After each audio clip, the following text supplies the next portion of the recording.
Under the Americans with Disabilities Act, or ADA, employers must make reasonable accommodations to the known limitations of otherwise qualified disabled employees, unless the accommodation would impose an undue hardship on the employer.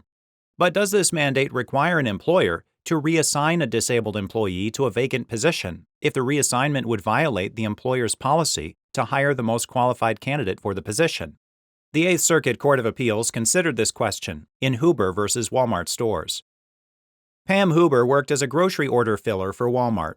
While working, Huber permanently injured her right arm and hand and could no longer perform her job as a grocery order filler. Huber then asked Wal-Mart to reassign her to a vacant router position that she was qualified for.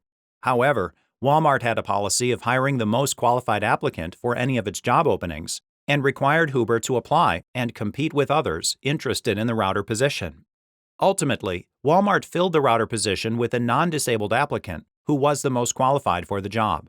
Wal-Mart later placed Huber in an associate janitorial position at another facility, which paid significantly less than her previous job as a grocery order filler. Subsequently, Huber sued Wal-Mart in federal district court under the ADA.